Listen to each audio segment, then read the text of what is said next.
Génération Éco. Bonjour à toutes et à tous, internautes et auditeurs de la planète Éco. Ce n'est pas un secret, les arbres et la biodiversité sont essentiels à la vie sur Terre.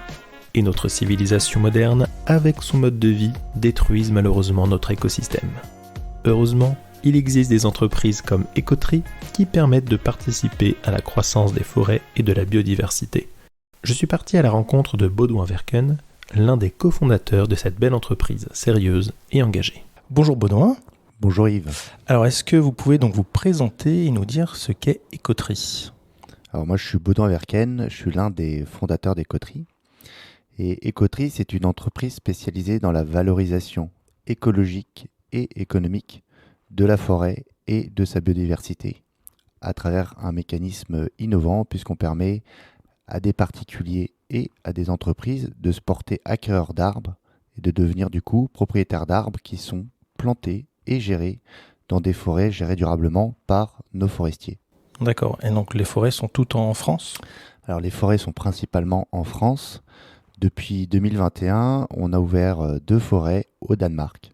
D'accord, ah oui, ouais, donc vous internationalisez, on peut dire, à peu près. Alors oui, cette internalisation s'est opérée alors en 2 temps, puisque le premier temps, c'est que depuis notre bureau basé à Copenhague, on adresse des pays voisins européens à venir financer des projets sur le territoire français, donc des projets forestiers et des projets qui prennent en compte justement toute la dimension de la biodiversité.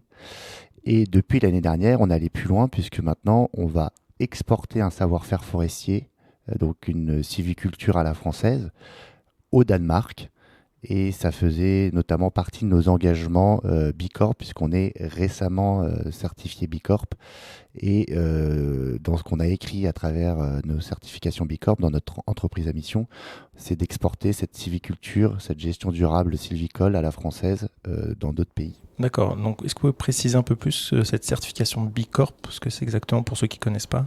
Alors pour ceux qui ne connaissent pas, Bicorp, donc c'est un label, mais c'est aussi une certification qui vient regarder l'entreprise et qui vient évaluer l'entreprise à travers plein de piliers qui peuvent être la gouvernance notamment et autres, et qui vient du coup évaluer l'entreprise à travers une note. C'est un label et une certification extrêmement exigeante puisqu'elle oblige en interne à mettre et à déployer beaucoup de choses. Donc nous, on l'a fait parce que ça s'inscrivait dans notre stratégie RH et RSE, où on voulait avoir justement un avis extérieur à notre organisation. Donc on a obtenu cette certification Bicorp, et cette certification Bicorp pour nous était très importante parce qu'on ne la voit pas comme une finalité, on la voit comme un point de départ. D'accord. Et on la voit comme un point de départ puisqu'on a envie de cheminer de façon toujours plus vertueuse et donc d'améliorer plein de choses chez nous et de construire ces choses-là et de les incarner chez nous au quotidien. D'accord, et donc vous proposez donc effectivement la possibilité donc d'investir dans les arbres, c'est ça ? Qu'est-ce que vous avez exactement comme type de produit ou service que vous pouvez proposer ? Alors, notre cœur de métier, donc, c'est la forêt. Si on permet à nos clients de participer à des projets de gestion durable forestière, donc ils deviennent propriétaires d'arbres, et comme toute notre philosophie repose sur un socle qui est de réconcilier écologie et économie, et ben, notre mission c'est de dire si les clients financent des projets forestiers, en retour ils sont propriétaires d'un actif qui est l'arbre, qui est une vraie proposition environnementale, et le jour où il y aura des coupes gérées durablement dans ces forêts, de venir récompenser ceux qui ont financé cette action, ceux qui sont propriétaires de ces arbres, avec un retour sur investissement qui est lié au produit de la coupe des arbres. D'accord, et en moyenne, un arbre, il est coupé au bout de combien de temps ? C'est en fonction, j'imagine, de l'essence de l'arbre aussi ? Alors, c'est fonction de plein de choses. Ouais. Déjà, c'est fonction de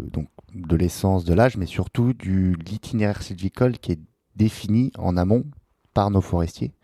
Et donc, on va dire, en forêt, vous avez des coupes qui vont entre 7 et 77 ans. D'accord, ok. Ouais, donc c'est vraiment un investissement, pas forcément pour soi, mais aussi pour ses enfants ou ses petits-enfants. Exactement, et c'est là où finalement la forêt ou l'arbre définit ce qu'est le développement durable, puisque dans le mot développement durable, il y a durable, et il y a cette action où j'agis dès maintenant pour les générations futures. Et donc, c'est un investissement du temps long, du temps de la forêt. Ouais. Et donc, vous constituez finalement un patrimoine qui est un patrimoine vert, mais que vous transmettez en fait aux générations suivantes. D'accord. Alors là, aujourd'hui, on enregistre cette interview quelques jours après la Journée mondiale des abeilles.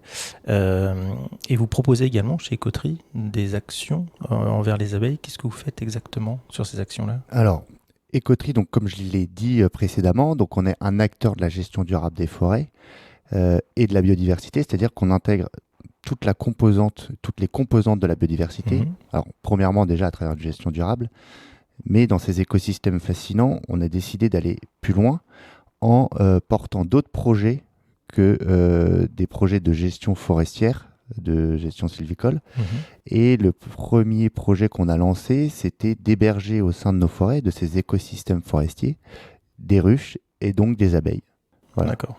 Et donc cette année, durant ce mois de mai, qui est le mois de la biodiversité, on a voulu mettre à l'honneur cette initiative en faveur des abeilles et des ruches, sachant qu'on porte d'autres actions de biodiversité chez Écoterie, comme par exemple des restaurations ou des remises en état de zones humides. D'accord, oui, ça c'est ou aussi des plantations de hémilifères. Donc ça, les hémilifères, ça nous reconnecte avec les abeilles, puisque sur les projets où on installe des ruches, en partenariat avec des apiculteurs, on a ce souci, cette réflexion de se dire plantons des hémilifères proches de ces ruches pour assurer finalement un garde-manger aux abeilles, pour éviter qu'elles aillent voler trop loin pour se nourrir, surtout dans les lieux d'implantation où nous sommes, où c'est parfois proche de beaucoup de terrains agricoles, et donc d'éviter qu'elles aillent se nourrir trop loin avec des parcelles qui parfois peuvent être traitées avec des intrants. Voilà. Tout à fait. Donc on leur assure ce garde-manger avec des hémilifères. Voilà. D'accord. Et donc vos clients, donc les particuliers ou les professionnels, ils font quoi ? Ils louent une parcelle de plantes, ou comment ça se passe exactement ? Alors, sur la partie forestière, on a des entreprises comme des particuliers qui se portent acquéreurs d'arbres qui sont plantés et ou gérés. Donc ça, c'est notre proposition de valeur cœur de forêt, j'ai envie de dire. Et après, on a des entreprises qui, elles, s'inscrivent en plus ou à la place que sur des actions de biodiversité. D'accord. Elles vont parrainer des ruches ou elles vont parrainer des linéaires de hémilifères. Et là, elles s'inscrivent dans ce programme biodiversité avec des objectifs finalement qui les détournent complètement d'un retour sur investissement, puisque là, on joue sur le capital vie et survie de l'espèce humaine. D'accord, ouais. Et voilà. Ok. Donc c'est une autre façon d'agir en faveur de l'environnement. Ouais. Pour ceux qui ne connaissent pas le monde de la forêt, comment on fait pour bien gérer finalement une forêt ? C'est quoi c'est quoi le boulot du forestier ? Parce que parmi vos collaborateurs, j'imagine que vous avez donc des forestiers. Tout à fait.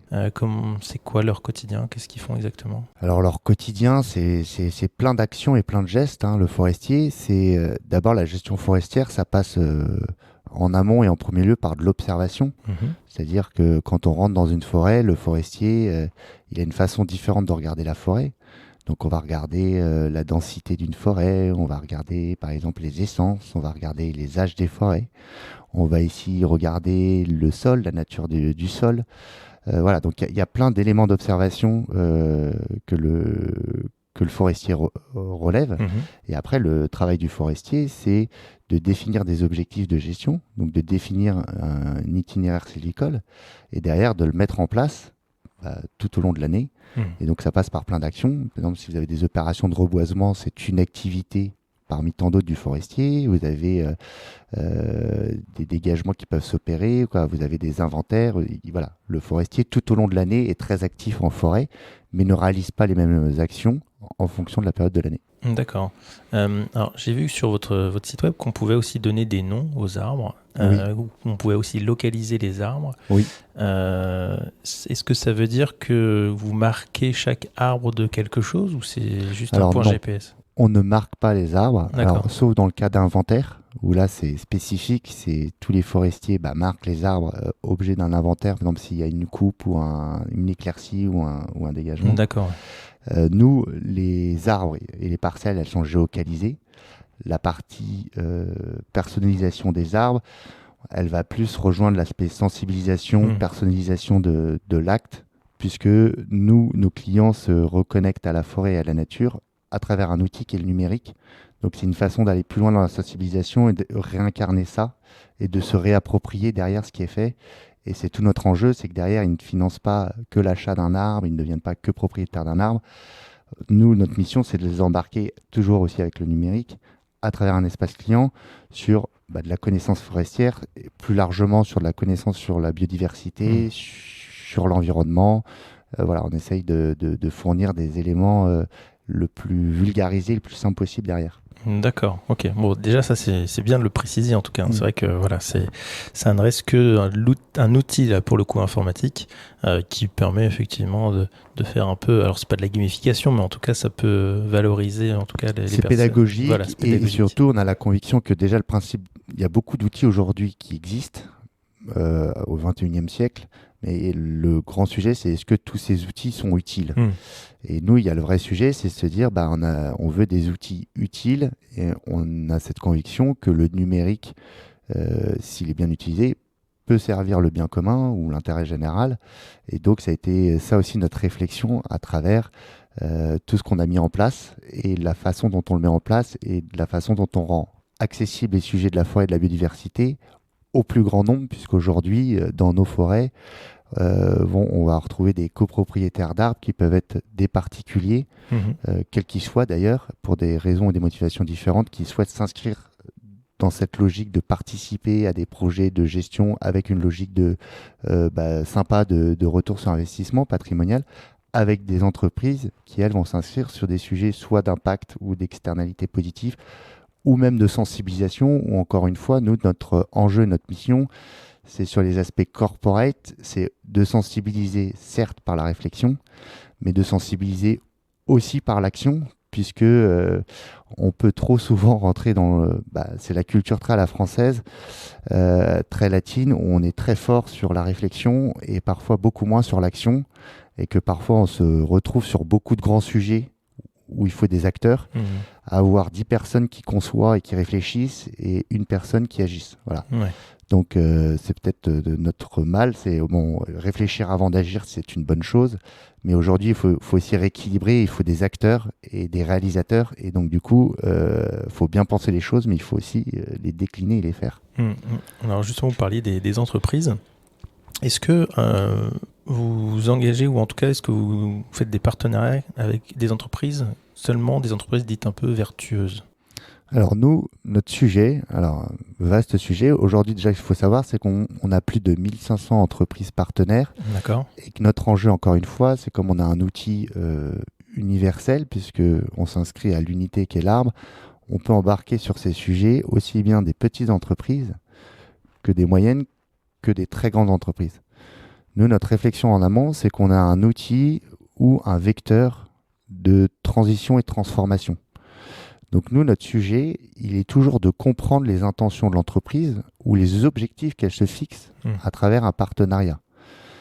Donc bien évidemment, si une entreprise a des velléités, alors intentionnelles ou non intentionnelles, de nous utiliser comme un mouchoir vert qu'elle agite, bien sûr que chez nous, il y a une vraie cellule de réflexion qui va discuter avec ces entreprises, sur dire mais pourquoi vous faites ça ? Voilà, et nous, notre métier, c'est aussi de les éveiller et de les informer sur ce qu'ils sont en train de faire.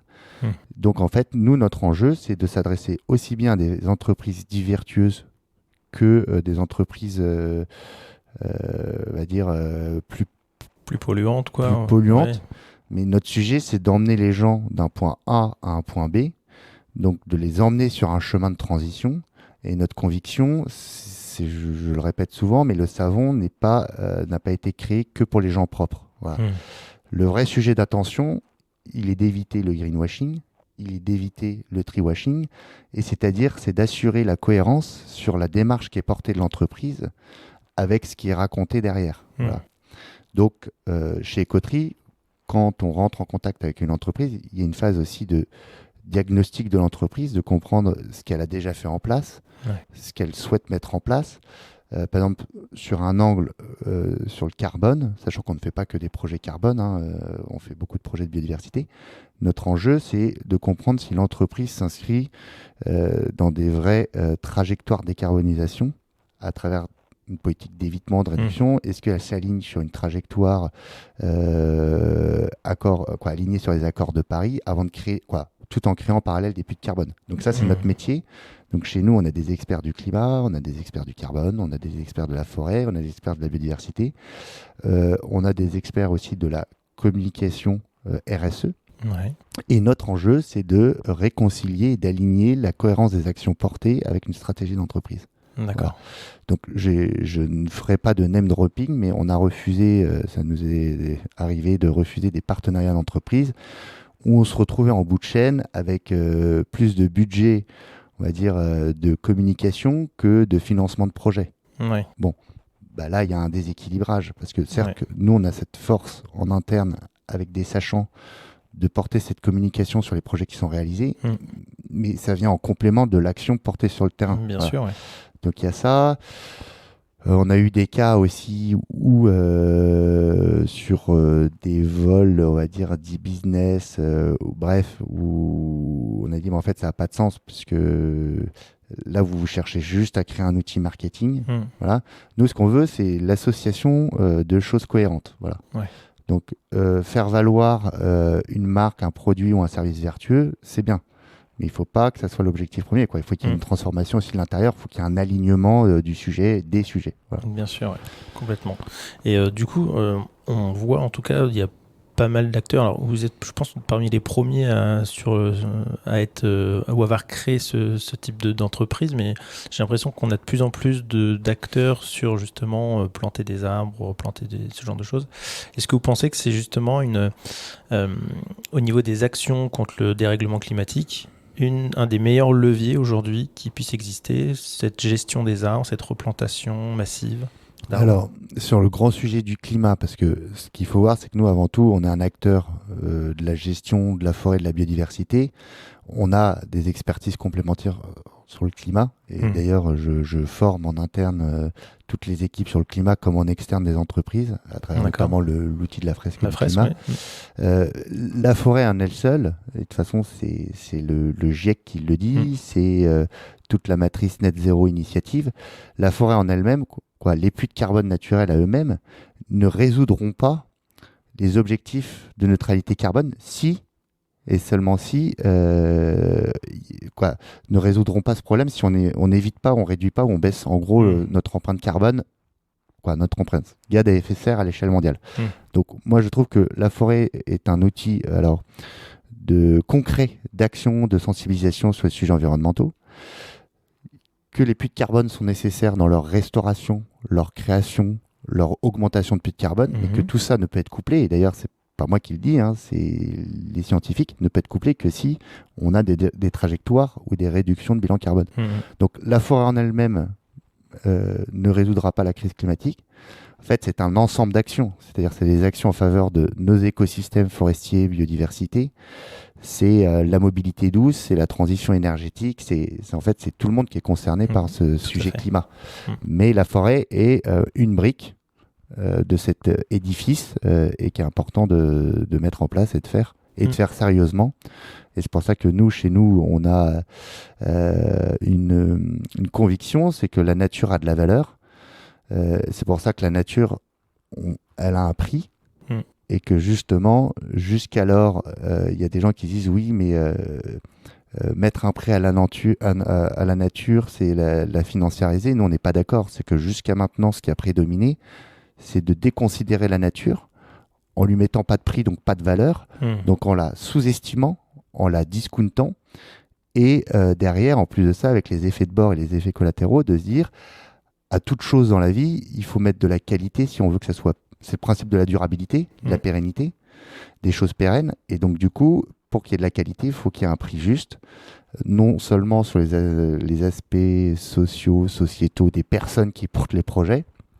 Et donc nous, notre conviction, c'est qu'il faut qu'il y ait un prix juste déjà, mais il faut qu'il y ait un vrai prix et il faut qu'il y ait un prix qui soit à la hausse, parce qu'on a la nécessité et l'urgence de mener des projets de qualité et que la qualité, ça a un prix. Voilà. Oui, tout à fait.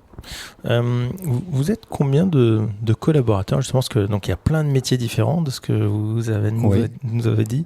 Vous êtes combien chez Coterie? Est-ce que vous recrutez encore? Alors, on est 92 à date. On a fait une forte croissance, on va dire, de recrutement depuis septembre, puisqu'on a renforcé à peu près toutes les équipes, D'accord. sachant que chez Ecotree, vous allez croiser aussi bien des forestiers, des spécialistes, on va dire, carbone, biodiversité, avec des personnes qui sont à l'IT, qui portent tous les sujets de front to back-end. Vous avez des gens justement de la communication marketing qui sont là pour être le guichet d'entrée auprès des entreprises pour comprendre quelles sont leurs stratégies et de comprendre aussi comment elles peuvent construire des vraies trajectoires sérieuses sur le sujet environnemental, hein, pas que climat, puisque nous, on agit aussi beaucoup pour la biodiversité, aussi pour la formation, la sensibilisation. Donc voilà, on a tous les profils dans l'entreprise qui sont au service d'un même objectif. C'est les projets qu'on porte, qui sont des projets de forêt, sur lesquels, au sein de ces écosystèmes, on va muscler avec des sujets dédiés à la biodiversité. D'accord. Et donc là, par exemple, ici, on est à Paris, mais vous avez donc votre siège social qui est à Brest, c'est ça ? Tout à fait. Donc vous avez des équipes un peu partout en France, j'imagine, sur les forêts, sur Paris, sur les forêts, Brest. Oui. Sur la partie, tous les métiers, comment dire, IT, com, market, chargé de partenariat. Là, principalement, c'est sur la France, Brest et le bureau de Paris. D'accord. Et donc, pour vous, c'est quoi l'importance d'avoir un bureau dans la capitale et pas simplement à rester sur Brest et en Bretagne ? Alors, parce que ce qu'il faut recomprendre, c'est la jeunesse de tout ça. C'est que notre aventure, elle a démarré en Bretagne. Donc, c'est une vraie terre d'ancrage, puisqu'on a expérimenté notre innovation et ce qu'on voulait faire. Et on a élargi au-delà de la frontière bretonne pour porter des projets dans d'autres coins, dans d'autres beaux coins de France. Et que sur la partie Paris, c'était aussi un sujet central, notamment pour tous les différents métiers qu'on embarque au sein d'Ecotree. Voilà. D'accord. Donc là, c'est plus un sujet organisationnel d'entreprise et stratégique d'entreprise et de voilà. Ouais, de visibilité aussi peut-être un peu plus. Et de visibilité. Non mais alors même on l'a pas fait pour le côté on va dire affichage, genre je suis une start-up et j'ai des locaux à Paris. Ça pour le coup, oui, c'est pas du tout dans les valeurs. C'est quand différents talents qu'on embarque dans l'entreprise. C'était un point central, puisque l'air de rien, on a des gens donc, aussi qui n'habitent pas Paris, mais voilà, central parce que idéalement le plus facile d'accès via des transports en commun. Et voilà. Oui, tout à fait, ça, c'est sûr, c'est vrai. Je voudrais revenir sur votre aventure entrepreneuriale, justement. Pourquoi vraiment vous êtes lancé dans cette cause avec vos cofondateurs et qu'est-ce qui vous plaît dans l'entrepreneuriat ? Alors, dans l'entrepreneuriat, moi, ce qui me plaît, c'est que j'ai toujours su, ado, que un jour, je serai entrepreneur et qu'un jour, je monterai une entreprise.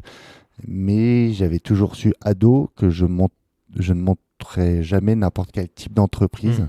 Alors, je suis fasciné par beaucoup de profils d'entrepreneurs. Mais il fallait que ça soit couplé à des quêtes de sens ou de bien commun. Donc ça a été un vrai cheminement, puisque du coup on peut avoir plein d'idées, mais on peut avoir aussi plein d'idées en mode entrepreneur pour l'entrepreneur, en disant est-ce que demain je serai le pure player de la tech.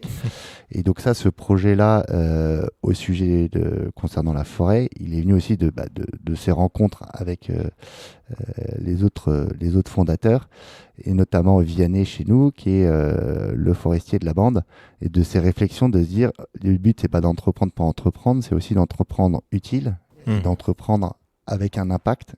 Et ça, c'est un vrai sujet, de dire comment j'ai de l'impact dans ce que je fais déjà à titre individuel, mais encore plus quand on est une entreprise qui est une entreprise aussi à mission. Donc ça, et donc le sujet de la forêt, moi, parle à beaucoup de gens. Mais moi m'a parlé aussi comme à beaucoup de gens, mais plus spécifiquement parce que j'avais un grand-père qui était agriculteur et qui lui à sa génération avait encore cette coutume ou tradition de planter des arbres pour des naissances. Donc il l'avait fait pour ses petits-enfants, alors qu'il était agriculteur, donc pas forestier forcément. Et donc voilà, ce sujet propre à la terre, voilà, et le fait que y ajouter de la technologie ou de l'innovation, moi, c'est ça qui m'a aussi motivé au fond de mes tripes, c'est de me dire, j'ai envie de consacrer dans ma vie du temps, des compétences et de l'énergie sur un projet qui a du sens et qui a de l'impact. D'accord. Ah, c'est hyper intéressant. Tout à l'heure, on a évoqué le terme, le gros mot, là, ce lavage vert du greenwashing.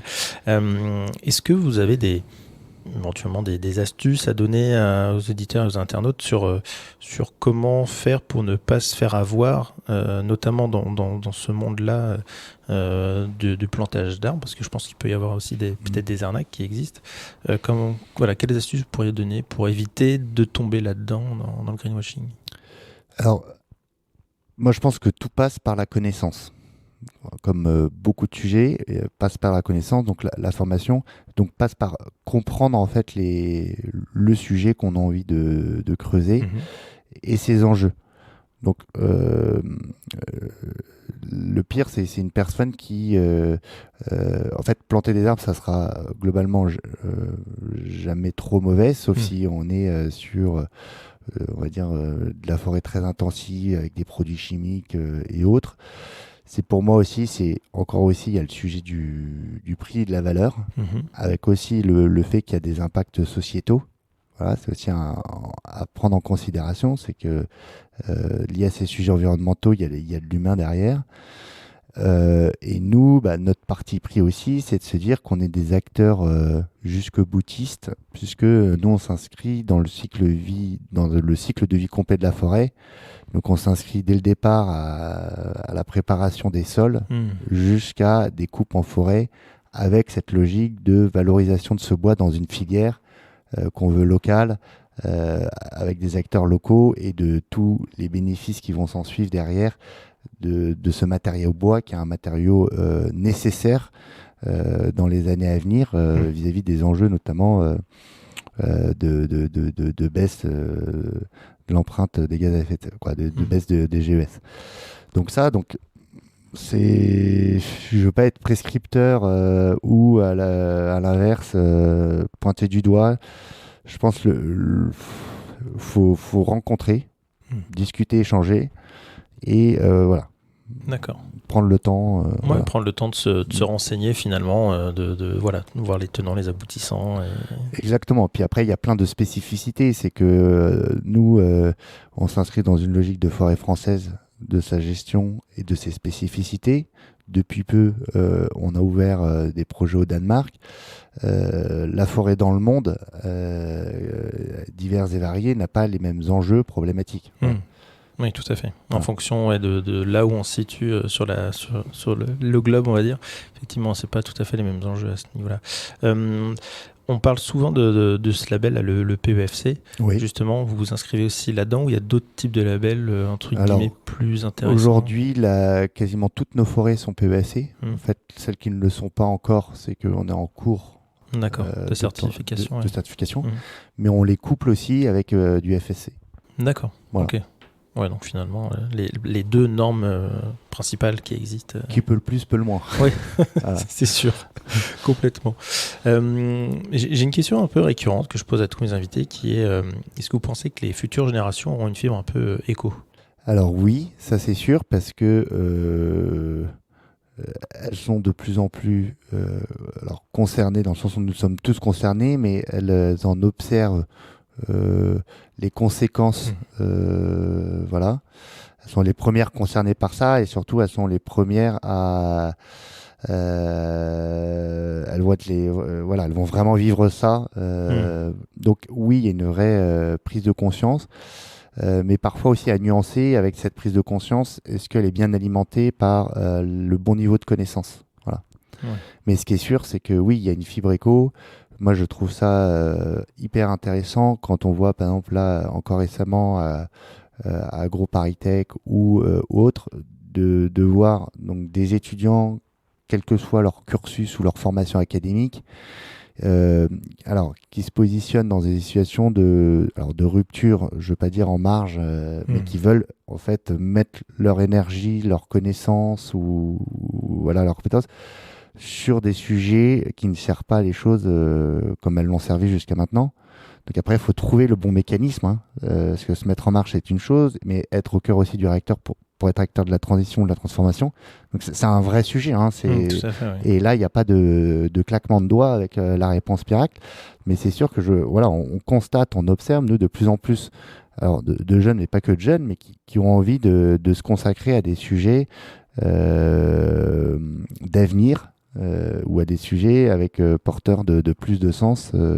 Voilà. Donc on le constate et c'est tant mieux que ça se développe, puisque c'est une nécessité aujourd'hui. Tout à fait. Voilà. Exactement. Et finalement, on est, voilà, il faut mobiliser le plus grand nombre là-dessus. Ouais. D'ailleurs, peut-être parmi vos collaborateurs aussi, vous avez surtout des jeunes, non, ou pas du tout? Alors, on a beaucoup de jeunes, mais pas que. Mais c'est vrai, la moyenne d'âge, alors maintenant, on a relevé un petit peu la moyenne d'âge, mais on a été longtemps autour de 28 ans. D'accord. Ouais. Bon, ça correspond aussi à notre logique de comment on intègre et on voit l'emploi chez Écoterie. Voilà. Mais donc là, vous êtes passé dans les locaux, vous avez dû voir oui, tout à fait. beaucoup de jeunesse. Beaucoup de jeunesse, oui, effectivement. D'accord. Est-ce que... Alors, vous avez plusieurs types enfin, vous avez donc des abonnements. On peut acheter l'arbre, entre guillemets, à l'unité, c'est ça? Tout à fait. Pour un particulier, par exemple, qui veut se lancer, ou une entreprise, c'est mieux de commencer d'abord petit, j'imagine, ou prendre un abonnement, ce genre de choses? Tout est bon, en fait, j'ai envie de dire.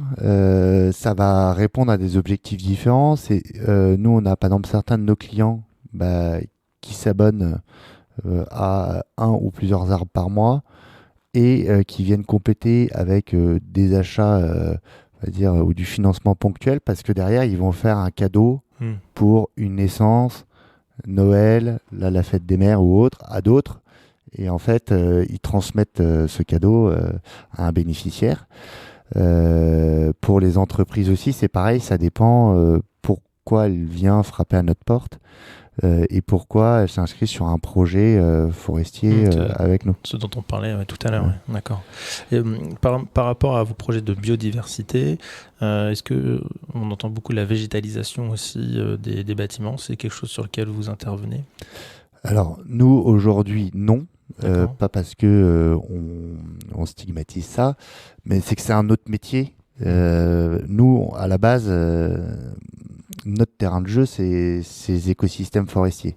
Donc, il y a du sens à venir être sur ces écosystèmes forestiers dans une approche globale quand on va planter des mellifères ou identifier des mares à créer, à restaurer, ou des zones humides à restaurer, ou à créer des habitats pour... voilà. En milieu urbain, en fait, c'est pas notre cœur de métier, puis c'est pas du tout notre objectif. Même la création de micro-forêts, par exemple, ou pas du tout? C'est encore un autre métier. C'est là où faut, entre guillemets, il faut pas marcher sur les plates-bandes. C'est des uns et des autres. C'est que soit vous êtes dans de la gestion forestière, voilà, soit vous êtes dans de la forêt urbaine ou des îlots forestiers, ou soit vous plantez des arbres en ville. Donc là, c'est un métier de paysagiste ou autre, quoi. C'est nécessaire, mais c'est un autre métier. C'est pas le métier du forestier qui, en France, va avoir le sujet de dire comment on renouvelle cette forêt française, comment on la gère durablement, comment on intègre toute cette dimension de la biodiversité. Donc, on va vraiment s'inscrire dans des milieux périurbains ou des milieux forestiers. Voilà. Et justement, ces milieux-là sont plutôt des zones privées, publiques au niveau des forêts que vous gérez? Alors, c'est privé, puisque originellement, ce sont des parcelles qu'on reprend en gestion issues de propriétaires privés. D'accord. Puisque le public, c'est censé du coup être l'État via l'ONF, l'institution de l'ONF qui gère... donc l'Office national des forêts, pour ceux qui savent pas. Excusez-moi, l'Office national des forêts, donc qui gère soit les forêts communales, les forêts domaniales ou les forêts d'État. D'accord. Et sachant que la forêt publique, c'est 25% de la surface forestière française. Oui, donc c'est pas grand-chose, effectivement. Voilà, il y a un vrai enjeu sur cette forêt privée qui est très petite, très morcelée, très parcellisée, où il y a beaucoup de petites surfaces qui sont en absence ou en carence de gestion ou qui ont des besoins de financement pour qu'elles soient gérées durablement. D'accord. Et donc c'est là où nous on intervient. Et est-ce que ça vous est déjà arrivé de vouloir reboiser un ancien terrain agricole Oui, on fait aussi de la création de forêts. Okay. Ça, c'est une partie de notre activité. Et donc là, du coup, en reprenant des anciennes terres agricoles en friche ou de la prairie, du coup, vous créez une forêt. Donc c'est là où vous dites que vous boisez et non vous reboisez, puisque vous changez une parcelle qui avait un statut juridique vers un autre statut juridique qui va être un statut juridique de forêt. D'accord. Ah oui, parce qu'en plus, là, il y a la juridiction qui rentre aussi en jeu. C'est-à-dire que les anciennes terres agricoles, la particularité, c'est que vous avez un organisme à l'échelle nationale qui s'appelle la SAFER, qui a pour mission de s'assurer que ces terres-là reviennent en priorité au monde agricole et aux agriculteurs. Sauf que avec le contexte agricole, il y a des surfaces agricoles qui ne trouvent pas de repreneurs. Et dans ce cas-là, il y a une logique à se dire changeons de destination ces surfaces pour, dans notre cas, créer des forêts. Et c'est ce qu'on fait dans une partie de nos projets. D'accord. Ouais, c'est-à-dire que vous êtes aussi un peu à l'affût de ça, non? Ou pas du tout?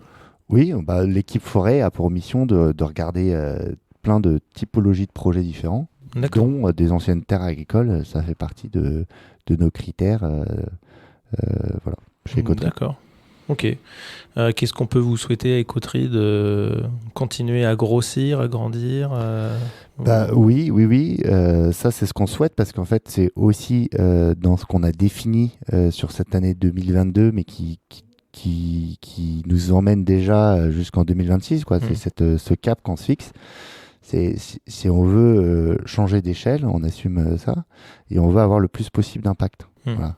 Donc notre enjeu, c'est de continuer à se développer en portant ce sujet de l'impact et en réalisant, toujours en étant dans l'action, le plus de projets possible sur le terrain. Ok, super. En tout cas, merci beaucoup Baudouin pour cet échange. Et puis j'encourage tout le monde à aller, bien sûr, c'est écoterie.fr.